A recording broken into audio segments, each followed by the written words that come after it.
welcome into another installment of Your Life Matters with clinical social worker Dr. Beth Plachetka from Safe Harbor Counseling and Dr. Beth Speaks.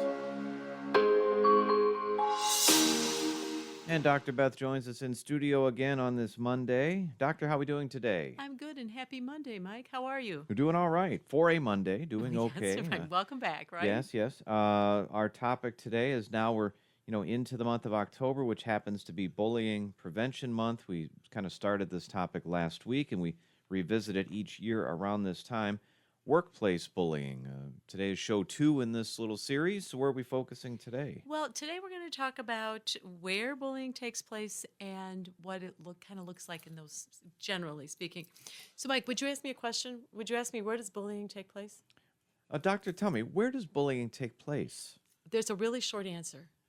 Bullying takes place everywhere. Everywhere. You know, when we look at like the playgrounds and our homes and our workplaces, they all have some common things about them that allow bullying to take place. One of it is that there's groups of people, and that's a very definite need if we're going to have bullying. But the other thing is, all of us, and I've mentioned this lots of times about mental health, want to be able to explore, contribute, be creative, interact, be felt like they're part of a group, that they belong, that they don't have to fit in, but they belong because they bring something. So on the playground, it's sandcastles, sports, and forts. And at home, it's you're sharing resources, and you want to live and be safe and share your resources. And at work, we've got a different kind of common goal. And it's a little bit more, I think, cutthroat for some people because there's more money involved, there's prestige, there's status. So the goal changes. The goal is like, what is our output? In schools, it's education. In the health business, it's, getting our hospitals built and having medicines and pharmaceuticals. Business, it's, how do we manage the system of business, the flow from one thing to another. And in manufacturing, making products. And every branch you can think of more. Always still the same.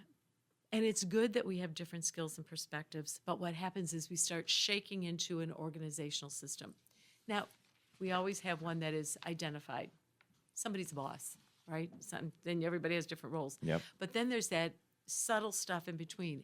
And you can tell that bullying is starting to take place because there's a definite pattern. A bully likes to make you feel special. So if you have a talent, and almost every target does have some kind of special talent, the bully is going to watch you. They're going to be your best friend. They're going to pick your brain. They're going to compliment you. They're going to be a great coworker, take you lunch, get you on the speaking circuit, all that. And notice all the time your habits, your reactions, your values, your morals, until you kind of just count on them always being there. And, if you're a regular person, you kind of just do that naturally. And then they notice something where they twist something a little bit like, oh, you didn't get that report was actually due yesterday or something like that. And they start making you like be hyper aware. And then they start suggesting that maybe your boss isn't liking you that much. And then suddenly they're not on your side. They start devaluing you. Don't count on me. If we're at a meeting, I'm not speaking up.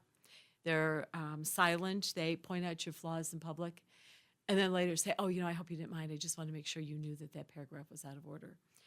They use body language is an art form. They can roll their eyes and tell the whole entire population what they think.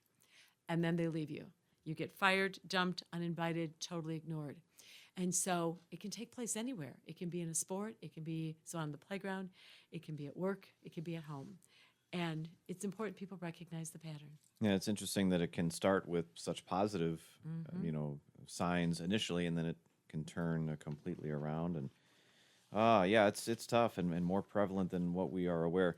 And with you being, an expert in this and having had so many years, diving into it with the research and everything else, public speaking is something that you also do, and I love it. This would be a way to kind of help out in addition to people seeing you through your everyday, line of work at Safe Harbor. You can speak to the issue as well, right? Exactly. Yes, absolutely. And I'm glad you do it. I love. So people can still call me at the same numbers for presentations. Yeah. And the way to do that, of course, is you go online at safeharboril.com. You can give Dr. Beth a call at 630-466-8657.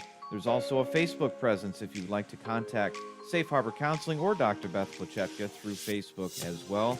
And safeharboril.com is where you can go to look at sources, resources on all of these different topics, listen to past shows, and more. As we do this every week at the same time, Your Life Matters with clinical social worker Dr. Beth Plachetka from Safe Harbor Counseling and Dr. Beth Speaks.